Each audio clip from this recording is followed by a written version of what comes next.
sa lahat. So, sana sa araw na ito ay nasa maayos kayong kalagayan. At syempre sa araw na ito, panibagong paksa na naman ang ating tatalakayin. So, ang paksang tatalakayin natin ngayong araw ay may kinalaman sa asignaturang pagbasa at pagsulat ng iba't ibang teksto tungo sa pananaliksik. So, yan ay isa sa mga asignaturang ino-offer sa grade 11 na kung saan tinitiyak na ang mga mag-aaral ay mayroong kaalaman hinggil sa pananaliksik, no?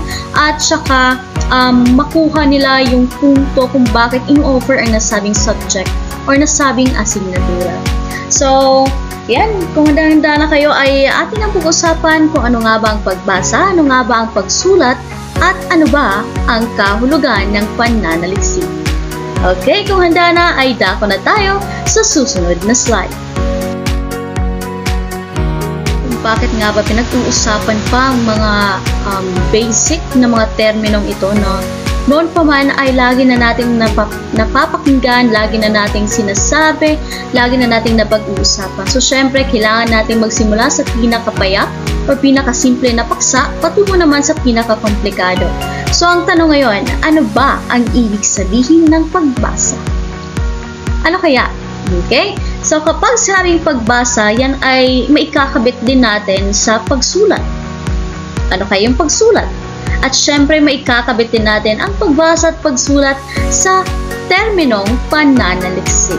So, ano nga ba ang kahulugan ng pagbasa bilang panimulang konsepto? So, marahil mayroon na kayong ideya, no? Kung ano yung kahulugan ng pagbasa. So, pansinin yung dalawang larawan na nasa screen. So, yan ay nagpapakita ng kilos na pagbasa. So, marahil may mga mag-aaral na nagbabasa ng malaliman. Meron ding mga mag-aaral na nagbabasa ng sabay-sabay at nag-i-enjoy sa kanilang binabasa. Kaya naman, paminsan, nagbabasa tayo dahil nga lang ay pagpalipas oras lamang. Okay? So, kapag sinabing pagbasa,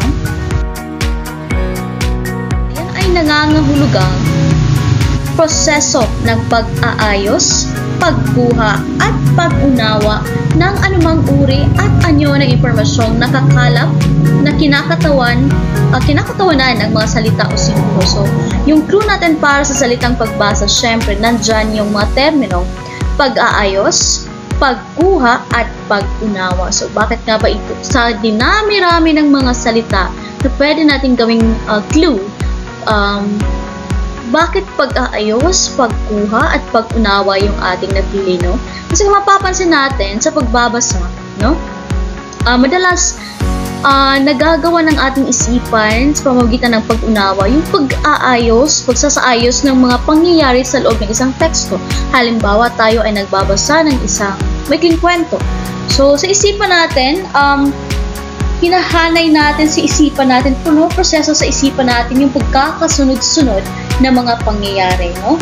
At sunod naman pagkuha. So, syempre, nagbabasa tayo para sa layunin na tayo ay matuto, tayo ay may makuhang aral, tayo ay may makuhang ideya na siyang magagamit natin sa ating pang-araw-araw na pakikipagsapalaran, pakikipagtalastasan. At syempre, pag-unawa, no?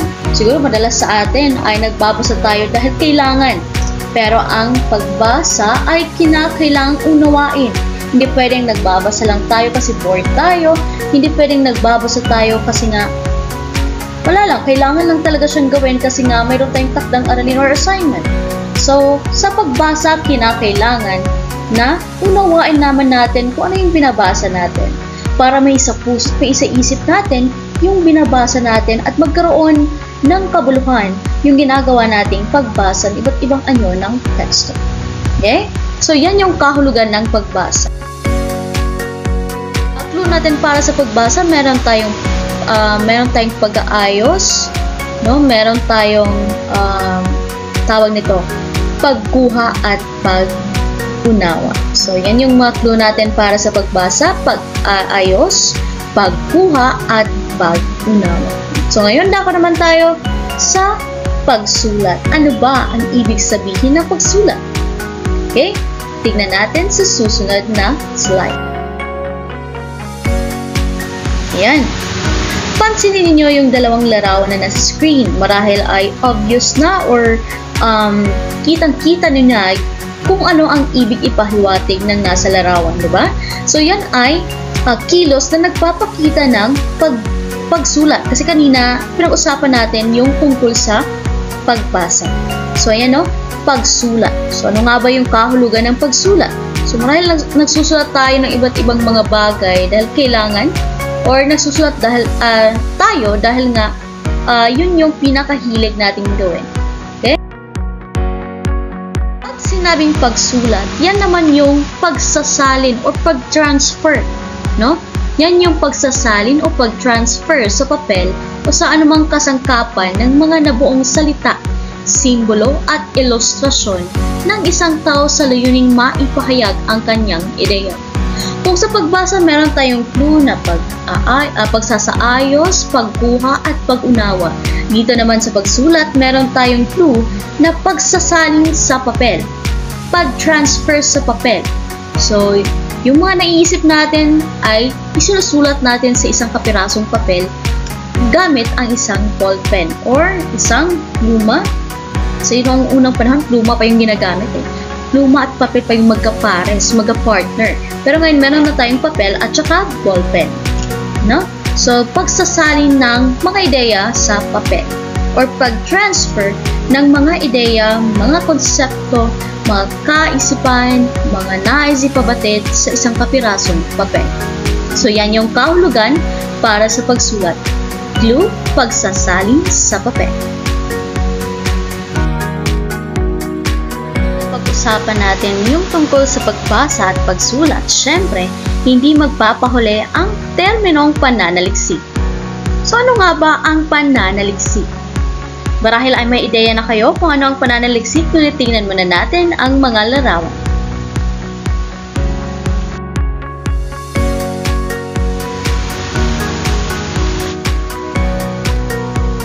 So, ayan. Kung mapapansin niyo, merong dalawang larawan na nasa screen. So, yan ay nagpapakita ng mga magkaibang gawain ng isang mananaliksik. Mapapansin niyo, yung sa kabila ay mukhang nag-enjoy sila sa ginagawa nila na pananaliksik at yung kabila naman ay seryoso sila. Okay? So, marahil mayroon na kayong ideya kung ano nga ba ang pananaliksik. Pananaliksik, no? Makikita niyo sa screen, ang pananaliksik ay ang sistematikong pagsusuri o pagsisiyasat ng isang paksa, pangyayari at iba pa upang lumawak ang kaalaman. So, ang pangunahing layunin talaga ng pananaliksik ay ang mapalawak ang sariling kaalaman at makapagbahagi ng panibagong ideya o kaalaman o kaisipan sa mga mambabasa. Okay, so yung clue natin para sa pananaliksik ay sistematikong pagsusuri. Sistematikong pagsusuri. So yan yung clue natin. Bakit sistematikong pagsusuri? Dahil sa pananaliksik, hindi lamang tayo basta-basta na naghahanap ng solusyon sa ating mga suliranin or sa mga katanungan na ating inilatag sa ating statement of the problem, kundi tayo ay nakakapagbuo rin ng matibay na samahan sa ating mga kasama o kaya naman ay nakakagawa tayo ng mga panibagong teorya, mga panibagong kaalaman na nakalap din natin kasabay ng paghahanap natin ng mga solusyon. Okay? So, sistematikong pagsusuri dahil sa pananaliksik, hindi tayo basta-basta gagawa ng isang pananaliksik na hindi aayon or hindi susunod sa patakaran or mga etika or mga bagay na kailangang konsiderahin, pagsaalang-alang ng mga bagay na kailangang bigyang konsiderasyon. No? Sa pananaliksik, dadaan tayo sa proseso. Dadaan tayo sa unang proseso, pangalawang proseso, pangatlong proseso hanggang sa matapos. Okay? Dadaan tayo sa introduksyon, patungo sa mga kaugnay na pag-aaral, hanggang sa metodolohiya, patungong paglalatag or i-interpret ng mga datos, hanggang sa konklusyon. So, kailangan sa pananaliksik, sunod-sunod. Sinusunod natin yung tamang proseso, no? Hindi pwedeng una tayong mangangalap ng datos bago tayo makapaglatag ng mga tanong or makabuo ng mga statement of the problem. no? Hindi pwede na mayroon na tayong konklusyon kahit hindi pa natin naisagawa yung pananaliksik. Hindi pwede na nauna tayong nagbigay ng mga datos kahit pa wala pa tayong ginawa na pangangalap ng datos. So, hindi pwedeng ganon. Kaya dapat bago tayo gumawa ng or mangangalap ng mga datos, syempre, nabuo na natin ang Kabanata 1 or unang chapter, which is yung introduction. At yung pangalawa na kaugnay na pag-aaral or review of related literature and studies. So, siguro naman ay naunawaan na ninyo kung bakit mahalagang isa-isip natin sa pananaliksik ang mga bagay-bagay na kailangan nating bigyan ng konsiderasyon. At syempre, sa pananaliksik, pwede ninyong i-follow or pwede ninyong sundin yung tinatawag natin na pilot, overview, problem, introduction of the variables, meron tayong literature. Dapat sa literature natin, dapat sa literature natin is 10 or 5 years prior na pag-aaral, no? Hindi pwedeng yung luma pa ng mga pag-aaral, no? Meron din tayong objectives at meron din tayong time. So, ginagamit lamang ang OPilot sa Emerald na format, no? Lilinawin ko lang. Kasi yung OPilot ay, kumbaga, pinagsasamang chapter 1 at chapter 2 na kasi talaga siya. So, kung yung susundin niyo or kung kayo ay mga beginner pa lang sa pananaliksik, syempre, kailangan niyo munang sundin yung Kabanata 1, Kabanata 2, Kabanata 3, Kabanata 4, at Kabanata 5. Yan yung tinatawag natin na traditional research or yung tinatawag natin na traditional format ng research or Germanic format ng research. Yung kumbaga basic ba. Hindi pwedeng dadaan tayo or diretso na tayo sa Emerald na hindi naman lang tayo nakadaan or dumaan sa format na yon, traditional na format na yon.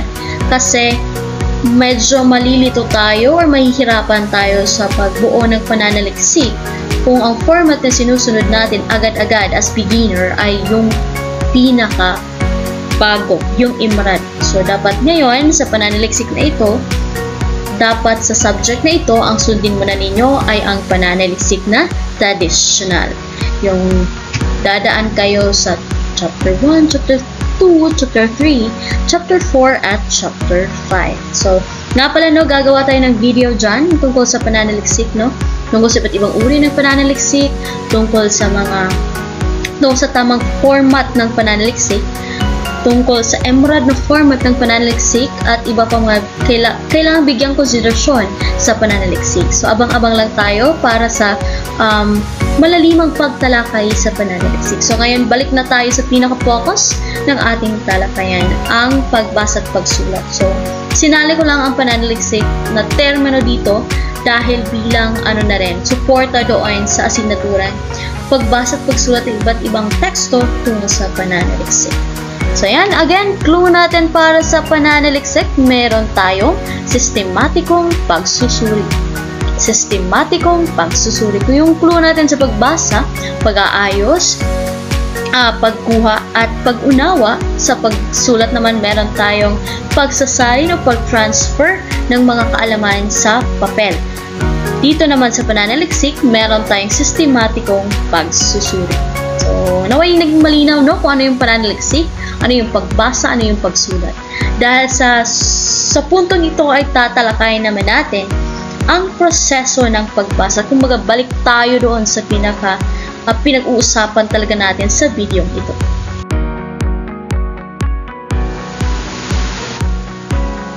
Okay, ang proseso ng pagbasa. So, narawaan na ninyo kung ano yung kahulugan ng pagbasa, ano yung kahulugan ng pagsulat, ano yung kahulugan ng pananaliksik. Okay? So, syempre, sa puntong ito, malaliman naman natin tatalakayin ang proseso ng pagbasa. So, kung dati alam niyo yung pagbasa, ganito yung gawin, pupunta lamang kayo sa library or sa lidaklatan para manghiram ng libro. No, sa puntong ito ay malalaman ninyo kung ano ba yung nangyayaring proseso sa tamang pagbasa or paano nga ba maging epektibo ang pagbasa. So, pansinin nyo yung nasa larawan, meron tayong tinatawag na cycle dyan. mga hakbang sa pagbasa or proseso sa pagbasa. Meron tayong pagkilala or perception. No? Meron din tayong pag-unawa o komprehensyon. Meron din tayong pagtugon o reaksyon. At meron tayong pag-ugnay o asimilasyon. Okay? So, sa pagkilala o perception, yan yung starting point ng ating pagbasa. Sa pagbukas pa lang natin ng ating mga aklat, ng ating mga tekstong binabasa, no? Nakikita or kumbaga kinikilala na natin yung mga simbolo at salita na kapaloob sa nasabing teksto, sa nasabing babasahin. Pangalawa, meron tayong pag-unawa o komprehensyon. So, yung mga salita o simbolo na ating nakikita or nababasa sa isang teksto or isang libro ay atin siyang inuunawa. Halimbawa, nakita natin yung salitang komplikado, no? Komplikado sa ating binabasa. So, syempre, mag-iisip tayo kung bakit nasabing komplikado ang nasabing bagay, no? Kung ano yung kahulugan ng komplikado, kung yan ay bago pa lamang sa inyong pandinig, di ba? Bigla kayong maghahanap ng diksyonaryo kung hindi pa ninyo alam ang kahulugan ng komplikado. O halimbawa ng salitang maghunos dili, no? Marahil bago pa lamang sa inyong padinig ang salitang maghunos dili. So, syempre, hanap kayo ng diksyonaryo kung saan malalaman ninyo kung ano yung kahulugan ng maghunos dili. No? Okay naman kung hindi ninyo mahanap sa diksyonaryo, hanap kayo sa Google, no? Hanap kayo or magsaliksik kayo sa internet, no? Ano ang kahulugan ng maghunos dili, no? Kasi madalas kasi ang paghunos dili ay isang idiomatikong ekspresyon. Ginagamit siya na idiomatikong ekspresyon sa isang pahayag, no? Or minsan din naman ginagamit din siyang bilang matatayag na salita, no? Para mas pagandahin o bagyang kulay ang nasabing teksto, no? So, maghunos dili yung halimbawa natin sa pag-unawa. So, unawain natin kung ano yung ibig sabihin ng ating binabasa, no? Ano yung ibig ipahiwatig ng manunulat? Ano yung ibig iparating ng teksto sa atin, no? Ano yung mga bagay na pwede nating mahinuha or ma-realize sa ating pagbabasa, no? So, yan yung pag-unawa. So, syempre, dako tayo sa pagtugon or yung ating reaksyon, no? Sa pagbabasa. Nabasa mo halimbawa is tungkol sa pangyayari sa kasukuyang panahon, no? Yung mainit-init na sagupaan ng iba't ibang mga kandidato dahil sa nalalapit na eleksyon, no? So, marahil hahatol kayo gagawa kayo ng reaksyon kung kayo ba ay sang-ayon sa mga, or halimbawa, kayo ba ay sang-ayon sa paghuli kay Duterte? Kayo ba ay hindi sang-ayon sa nasabing pangyayari, no? So, gagawa kayo ng hatol, gagawa kayo ng konklusyon, gagawa kayo ng pagpapasya kung kayo ba ay sang-ayon o hindi sa nasabing sanaysay. Halimbawa, sanaysay yung binabasa natin or teksto tungkol sa paghuli kay dating Pangulong Duterte, no? So, pwedeng ang sanaysay na yun or ang teksto na yun ay tumatalakay sa point of view or pananaw ng manunulat tungkol sa paghuli kay Duterte. Halimbawa, ang manunulat ng nasabing teksto, ang nasabing sanaysay ay sang-ayon sa pagkakadakip kay Duterte, no? So, pwede na kayo gumawa ng inyong sariling pagpapasya, sariling desisyon. Kung kayo ba ay, para sa akin, ako ay sang-ayon sa pagkakadakip kay Duterte dahil kailangan niyang harapin yung kaso na ibinabato sa kanya, kailangan niyang harapin yung kasong kinasasangkutan niya. Pero, meron ding, baka naman, yung iba sa inyo, hindi ako sang-ayon sa pagkakadakip kay Duterte kasi, para sa akin, illegal ang nasabing proseso. So, yan ay nakadepende na rin sa inyong interpretasyon, nakadepende sa inyong pananaw, nakadepende sa inyong pagpapasya or reaksyon sa nasabing pahayag, sa nasabing teksto, sa nasabing paksa ng babasahin. Okay? So, yan yung pagtugon o reaksyon. Kaya ulitin ko, kung yung pagkilala ay tungkol sa pag-recognize sa mga simbolo or salita. Sa pag-unawa naman, pag-alam sa mga kahulugan, pagtuklas sa anong ibig sabihin ng mga salitang nakapaloob or nakaukit sa babasahin or teksto, or pag-unawa sa kabuuan ng teksto.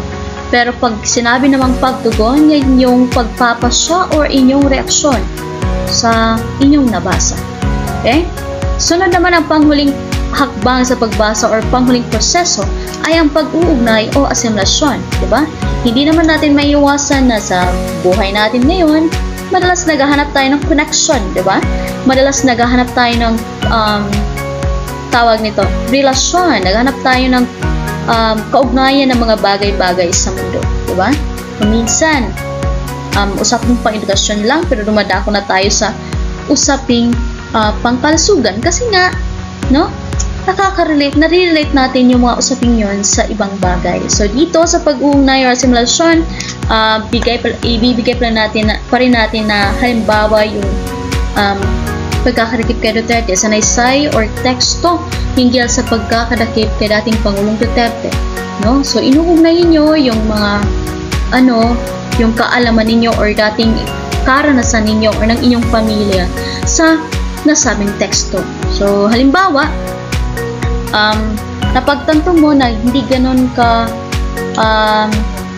dali ang pinagdaanan ng nasabing pamilya ng dating Pangulong Duterte dahil sa mga pangyayari, no? At kumbaga na-realize ninyo na talagang hindi talaga madali na maging Pangulo, no? Kasi kahit nga yung mga ordinaryong individual nga lang ay nagkakaroon din ng pagkakataon na napagbibintangan or kung kaya naman nagkakaroon din ng pagkakataon na nahahatulan, no? Nagkakaroon ng kasalanan na nahahatulan o kaya naman ay nahatulan sa hindi maayos na pamamaraan. Halimbawa ganun lang, no? Naugnay natin na dati-dati, so siguro ang hirap ng nararamdaman ni Kitty Duterte kasi nga hindi biro ang magkaroon ng or humarap sa kanyang mga pagsubok sa buhay, no? Hindi madali ang mawalay sa ama, no? Tulad ng naranasan ko noon na nahiwalay ako sa aking ama dahil siya ay nagtrabaho sa ibang bansa. So, syempre, nauugnay mo yung karanasan mo noon sa naging sitwasyon ng pamilyang Duterte based doon sa nabasa mong teksto, no? May ugnay mo yung nararamdaman ng pamilya ni Duterte sa nararamdaman mo noon nang ikaw ay nasa sitwasyon na kumbaga na nawalay sa iyong mahal sa buhay, no?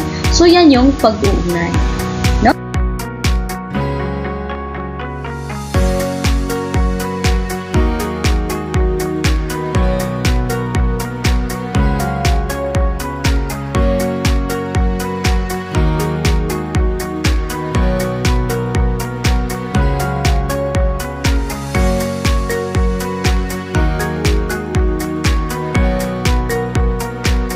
Natin yung mga hakbang sa pagbasa. Una, pagkilala or perception. So, pag sinabi natin pagkilala, ito yung pagkilala sa wikang ginagamit ng manunulat bilang medium ng komunikasyon. At ito rin ang proseso ng pagtukoy sa mga nakalimbag na salita o mga simbolo. So, ayan, clue natin pag sinabing pagkilala or perception na hakbang sa pagbasa, meron tayong pagkilala sa wikang ginagamit. Pagkilala sa wikang ginagamit. Okay, pwede rin pagkilala sa nakalimbag na simbolo o salita. Okay, so yan yung clue natin para sa pagkilala or perception. Naman, pangalawang hakbang sa pagbasa, meron tayong pag-unawa o comprehension. Pag-unawa o comprehension. No? Clue natin para dyan or kahulugan natin para sa pag-unawa sa mga nakalimbag na simbolo at pag-unawa ng mababasa sa mensaheng nakapaloob sa akda. So, clue natin pag sinabing pag-unawa na ikalawang hakbang sa pagbasa, meron tayong pag-unawa sa mga nakalimbag na simbolo. Kung kanina, kinilala lamang natin yung mga nakalimbag na simbolo o salita, dito sa pag-unawa na pangalawang hakbang ay pag-unawa sa mga nakalimbag na simbolo. So, kanina, kinilala natin na iyan ay salita, iyan ay simbolo. Ang ginagamit na wika ay ganyan, ganito. Pero sa pag-unawa, naghahanap na tayo ng diksyonaryo. Nagsasaliksik na tayo sa internet.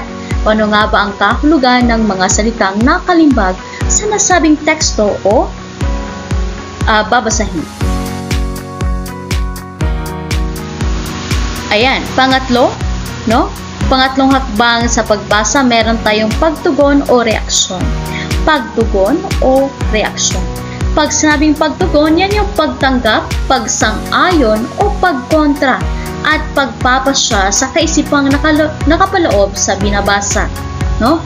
Yan din ay paghatol sa kawastuhan at kahusayan ng teksto.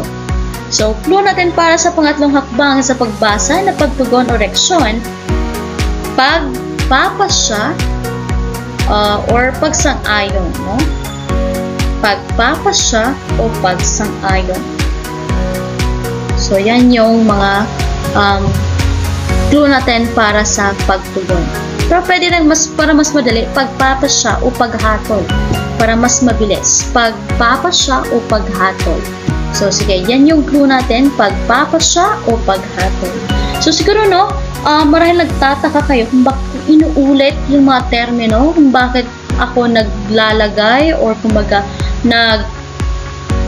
babahagi ng mga clue sa bawat hakbang, sa mga bawat tinatalakay natin dahil ginagamit ko po ang law of exercise. So, yung mga drills para mas maunawaan ninyo o kaya naman magkaroon ng long-term na retention, na long-term kumbaga magkaroon kayo ng long-term memory, no? Kung hindi man, ay at least meron kayong mga clue na ma-remember ninyo sa inyong pag-aaral, no? So, yan, sa pagtugon, meron tayong paghatol o pagpapasya.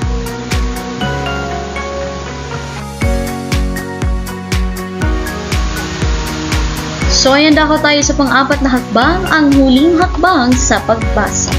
Meron tayong pag-uugnay o asimilasyon. Pag-uugnay o asimilasyon. No? Pagsasama ng dati at bagong kaalaman na natamo pati na rin ang paggamit at pag-uugnay nito sa tunay na buhay. So, yung binahagi ko kanina na tungkol sa karanasan ng isang anak na nawalay sa ama o nawalay sa mahal sa buhay ay kumbaga nasa pag-uugnay na kasi nga ginugunita mo yung mga pagkakataon or yung mga panahon na minsan ka na ring nawalay sa iyong mahal sa buhay, di ba? So, yan yung pag-uugnay. So, clue natin para sa pag-uugnay, pagsasama-sama ng dati at bagong kaalaman. Pagsasama-sama ng dati at bagong kaalaman. So, yan yung clue natin para sa pag-uugnay. Sa mga apat na hakbang sa pagbasa, no? Tapos na tayo sa pagkilala, pagtapos na tayo sa pag-unawa, sa pagtugon, at pang-apat na hakbang na tinatawag nating pag-uugnay. Okay? So, ayan, dako na tayo sa mga teorya sa pagbasa. So, meron tayong mga hakbang sa pagbasa, meron din tayong mga teorya sa pagbasa. So, actually, meron din tayong apat. Meron tayong eskema, meron tayong top-down, meron tayong bottom-up, at meron din tayong, syempre, interaction or interactional. Okay? Interactional na teorya sa pagbasa. Kung mapapansin ninyo, no? Pansinin ninyo yung nasa larawan. Meron tayong eskema, bottom-up, top-down, at interaktibo. No, nagkamali ako sa pagbanggit kanina, yan ay interaktibo. Sa halip na interaction or interactional, pasensya. So, yan, ulitin ko, apat na hakbang sa pagbasa. Meron tayong apat na teorya sa pagbasa, eskema, bottom-up, top-down, at interaktibo. So, apat na teorya sa pagbasa, eskema, bottom-up, top-down, at interaktibo. Okay, so balik tayo. Meron tayong apat na teorya sa pagbasa. Meron tayong eskema, bottom up, top down, at interaktibo. So, para mas ma-remember ninyo or maalala ninyo yung apat na teorya sa pagbasa, no? Lalagyan natin siya ng action, no? Karapatang kilos para kung hindi niyo ma-remember yung kung ano yung kaibahan ng apat na teorya, at least meron kayong kumbaga maaalala na action or kilos, no? Pag sinabing eskema, dating kaalaman. Okay? Eskema, dating kaalaman. So yung iyong prior knowledge or yung pangunahing ideya na meron ka. Okay, eskema, dating kaalaman. Dating kaalaman. Pag bottom up naman, bottom up. Okay, bottom up. Bottom up. Ibig sabihin, mula sa tekstong binabasa, patungo sa isipan. Tekstong binabasa, patungo sa isipan. So, bottom up. Bottom up. Ibaba, taas. Ibaba, taas. Okay? So, mula sa tekstong binabasa or pagkilala sa mga titik at salita at pag-unawa sa mga ito, patungo sa iyong isipan. So, bottom up or ibaba, taas, teksto mula teksto patungong isipan. Okay, sa pangatlo naman na teorya, meron tayong top down. Okay, top down. Top down. Okay, ibig sabihin mula sa isipan patungo sa teksto. Isipan patungo sa teksto. Okay? Kumbaga, mula sa iyong isipan ay kumbaga inilalapat mo sa iyong binabasa. Okay, top down. Top down. Itaas, baba. Itaas, baba. Top down. Mula isipan patungong teksto. Okay? So, sa pang-apat naman, syempre interaktibo, kombinasyon ng top-down at bottom-up. So, syempre, mangyayari dyan, mayroon ng dalawang direksyon ang pagbasa. So, ito yung mas epektibong teorya or mas pinaka-epektibong gawin na pagbabasa. Kasi, kombinasyon ng dalawa, bottom-up at top-down. Okay? Kapag sinabing interaktibo, ito yung clue natin. Isipan patungo sa teksto, teksto, isipan. Okay? Isipan, teksto, teksto, isipan. So, top down, bottom up, interaktibo. Okay? So, ito yung action natin. Ulitin ko ha, ito yung action natin para sa interaktibo. Ibaba, ay taas, ibaba, baba, taas. Okay, so yan yung kombinasyon ng dalawang teorya interaktibo. So, interaktibo, action natin ulit. Okay, sabayan niyo ako. No? Taas, baba, or teksto, teksto, taas, isipan. Okay? So, ulitin ko yung apat na teorya, no? Skema, dating kaalaman. Okay? Bottom up, or teksto patong isipan. Kapag sinabing top down, yan yung mula isipan patungong teksto, at kapag sinabing interaktibo naman, ganito, kombinasyon ng dalawang teorya, ang bottom up at top down. So, interaktibo, nakuha yung apat na kaibahan ng apat na kaibahan ng apat na teorya ng pagbasa. So, skema, bottom up, top down, tapos interaktibo. Nakuha? So, ayan. Yan yung apat na teorya ng pagbasa. Okay, so bago natin tapusin ang talakayan hinggil sa pagbasa at pagsulat, no, ng iba't ibang teksto tungo sa pananaliksik. So, actually, ito ay unang bahagi pa lamang. Meron pa tayong mga kasunod na video, mga kasunod na pagtalakay sa mga konsepto, sa mga termino na sakop ng asignaturang pagbasa at pagsulat tungo sa pananaliksik. So, actually, sa araw na ito, ang tinalakay na muna natin ay mga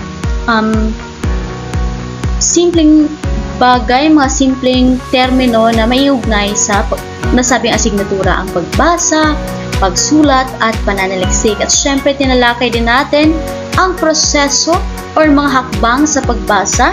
No? 4, meron tayong pagkilala, meron din tayong pag-unawa, meron din tayong pagtugon, at pang-4, meron din tayong pag-uugnay. Siyempre. At meron din tayong 4 na teorya na tinalakay, no? 4 na teorya sa pagbasa. Meron tayong eskema, no?